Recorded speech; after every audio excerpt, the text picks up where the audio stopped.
ওয়ালাইকুম। আজকে আমরা আছি ইতিহাস এবং ঐতিহ্যে ঘেরা একটি জেলাতে। ইতিহাস এবং ঐতিহ্যে ঘেরা ঐতিহাসিক মুন্সিগঞ্জ জেলায় আজকে আমরা আছি একটি ঐতিহাসিক রাজবাড়িতে। এখানকার যে জমিদার ছিলেন সেই জমিদার বাড়িতে। সেই জমিদারের নাম হচ্ছে জমিদার যদুনাথ সাহা। জমিদার যদুনাথ সাহার বাড়িতে আজকে এসেছি আপনাদেরকে দেখাতে। আমরা প্রতিনিয়ত চেষ্টা করি খালি চোখে আমি যা দেখি তাই আপনাদেরকে দেখানোর। ঠিক সেই জন্যেই আজকে এই যদুনাথ সাহার বাড়িতে এসেছি আপনাদেরকে দেখানোর জন্যে এবং জানানোর জন্যে বাংলার ইতিহাস এবং ঐতিহ্য সম্পর্কে। যদুনাথ সাহা প্রায় ১২০০ বছর আগে এইখানে বসতি স্থাপন করেছিলেন বা জমিদারিত্ব প্রতিষ্ঠা করেছিলেন।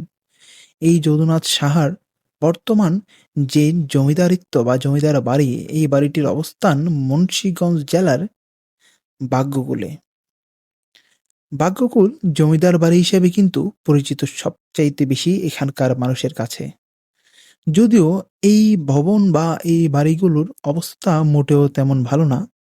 ভালো না হওয়ার যথেষ্ট কারণ আছে। কারণ প্রত্নতত্ত্ব নিদর্শন অধিদপ্তর বলেন অথবা এখানকার স্থানীয় জনগণ যারা আছে কেউ কিন্তু এইখানকে এটার ব্যাপারে কোনো রক্ষণাবেক্ষণের দায়িত্ব কেউ নেয় না। অযত্ন অবহেলায় এভাবেই বেড়ে উঠছে বা ধ্বংস হচ্ছে প্রতিনিয়ত এই ঐতিহাসিক স্থাপনাগুলো। ঠিক এই বাড়িটির একজন সন্তান যিনি ভারতীয় একজন ক্রিকেটার। ভারতীয় বিখ্যাত ক্রিকেটার পঙ্কজ কুমারের নাম হয়তো শুনেছেন আপনারা সবাই। ভারতীয় বিখ্যাত ক্রিকেটার পঙ্কজ কুমারের পৈতৃক নিবাস হচ্ছে গিয়ে এই ঐতিহাসিক জমিদার বাড়ি।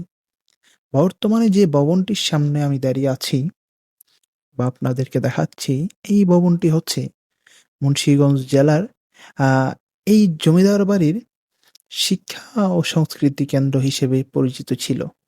বর্তমানে পরিত্যক্ত অবস্থায় আছে, কিন্তু অনেক মানুষ বা এখানকার স্থানীয় মানুষ দূর দূরান্ত থেকে অনেক মানুষই আসে প্রতিনিয়ত দেখার জন্যে এই ঐতিহাসিক স্থাপনা এবং ঐতিহাসিক বাড়িগুলোকে।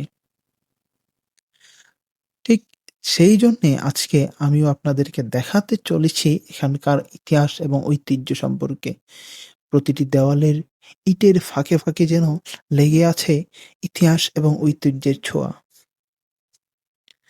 এখানকার যিনি জমিদার ছিলেন বর্তমানে ওই জমিদারদের আত্মীয়-স্বজন বা বংশধররা অবস্থান করছে ভারতে।